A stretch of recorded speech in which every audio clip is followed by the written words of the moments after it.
Chapitre 3. Le récit du novice. Tout en réfléchissant à ce que j'allais raconter, je me remémorais la nuit où tout avait commencé. Une sale nuit. Je n'avais pas fermé l'œil. Les voix n'arrêtaient pas de murmurer à mon oreille, et j'avais même senti des doigts froids passer sur mon front. D'aussi loin que je me souvienne, j'ai toujours été soumis à cette malédiction. Mon père me battait régulièrement, me reprochant d'inventer des histoires et de réveiller toute la maisonnée avec mes hurlements. Après sa mort accidentelle, je m'efforçais de ne plus crier, même quand je voyais son fantôme rôder autour de la grange, pour ne pas ennuyer ma pauvre mère. Elle vint pourtant plus d'une fois dans ma chambre parce que je pleurais. En grandissant, je continuais d'être tourmenté chaque nuit. Ce fut ma mère qui me poussa à devenir moine. Elle disait que cela me rapprocherait de Dieu, qu'une vie de prière dans un monastère tiendrait le démon et ses sbires à distance. Ça n'avait pas fonctionné. La situation avait même empiré. Cependant, je décidai de ne pas parler des voix à Maître Ward. Je préférais garder ce problème pour moi.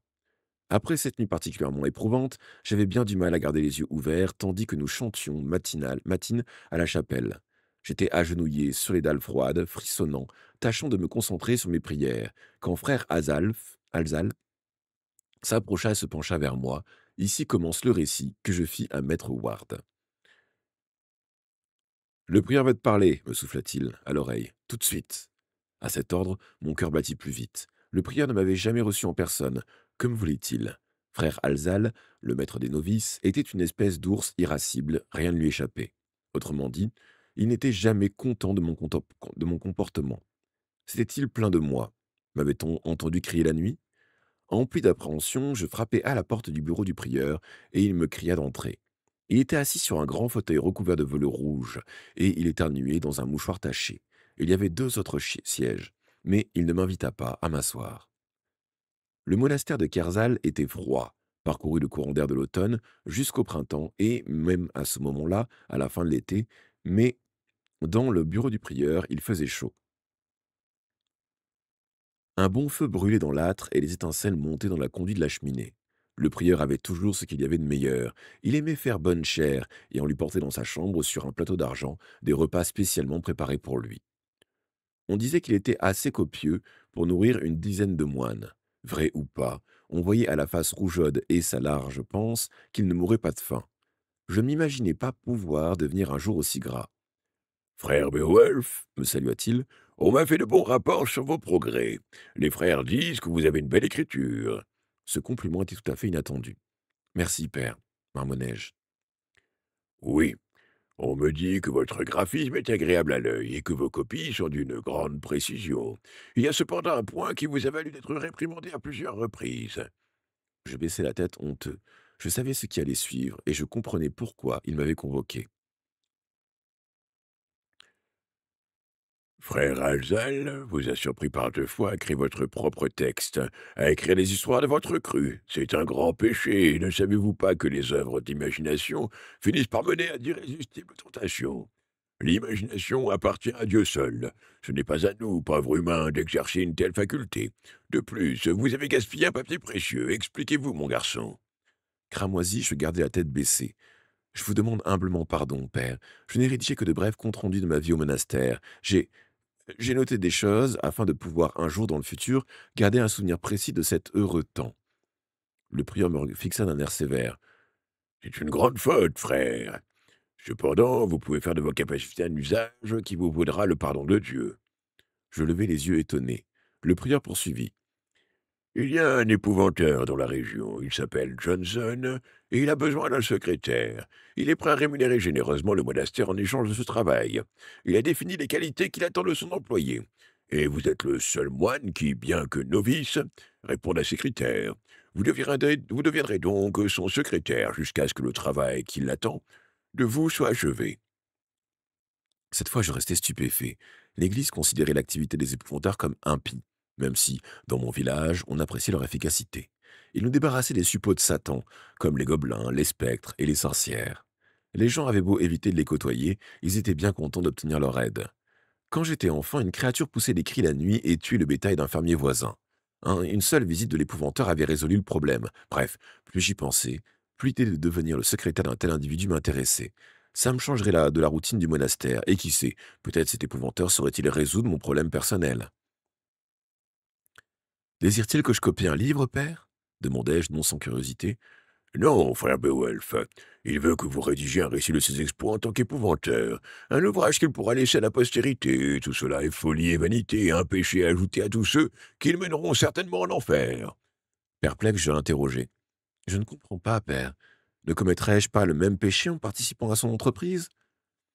Nous vous imposerons la pénitence appropriée à votre retour, Répondit le prieur d'un ton circonspect. Il marqua une pause et reprit en baissant la voix. De plus, sans qu'il le sache, vous tiendrez à notre rôle. Si vous y réussissez, vous obtiendrez une grâce qui compensera le péché. Nous désirons connaître les secrets de Don Johnson et ses pratiques obscures. Voilà trop longtemps que les épouvanteurs prospèrent hors de tout contrôle. Comme vous le saurez, savez, le nouvel évêque de Blackburn, à la ferme, a intention de nettoyer le comté de ces individus. Nous tâchons donc de rassembler des preuves contre tous ceux qui pratiquent cette vile activité, usurpant ainsi la mission de l'Église.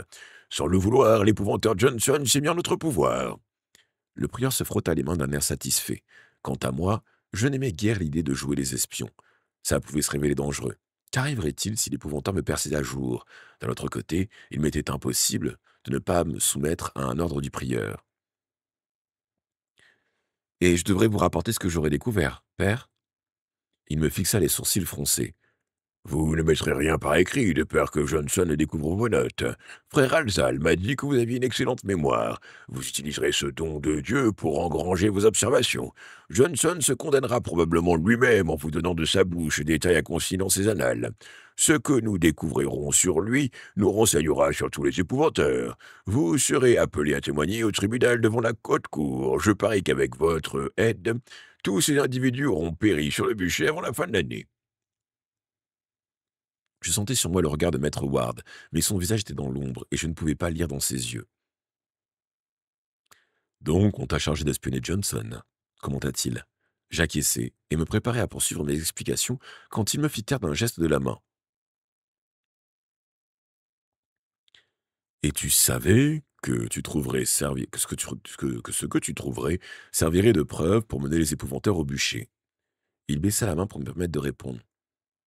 Je n'avais guère le choix, plaidai-je. Quand le prieur donne un ordre, on ne peut qu'obéir. Il eut un rire sans joie et m'observa plus attentivement. Je t'ai demandé la vérité, frère Beowulf, et tu m'as donné plus que je ne l'attendais. Rien ne t'obligeait à me révéler les plans du prieur. Tu aurais pu les garder pour toi. Avec un soupir, je poursuivis ma confession. Une autre raison me pousse à tout vous dire.